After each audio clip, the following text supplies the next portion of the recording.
The U.S. president is bowing to public pressure and rescheduling a campaign rally that was set for Juneteenth.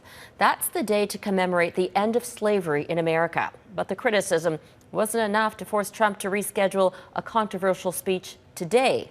Jennifer Johnson explains.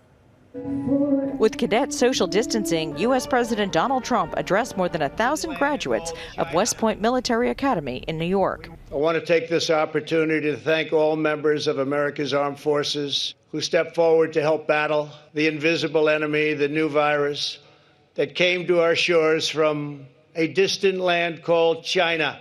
Trump's speech comes during a contentious time in his relationship with military leaders.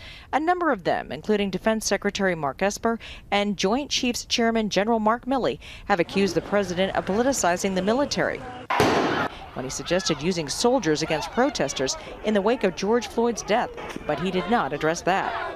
Meanwhile, the president is set to go back on the campaign trail next week.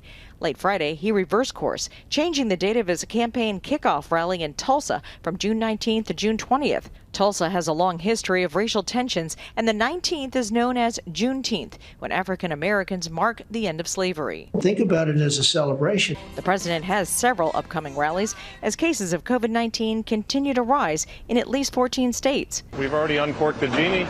We got our wish, which was to end the home quarantine orders, and now we're seeing people treat that as if COVID-19 is no longer an issue, and that's far from the fact. The CDC continues to encourage people to avoid large gatherings and wear a mask, something many Trump supporters failed to do at a packed church in Dallas Thursday, drawing criticism. I was angry because that's our commander-in-chief. That's the person who's supposed to be leading the effort to keep you alive in the time of COVID. But with his job on the line and forced to take a 3-month hiatus, the president is anxious to ignite his supporters. Meanwhile, his White House coronavirus task force hasn't addressed the American public for over 7 weeks. Jennifer Johnson, Global News, Washington.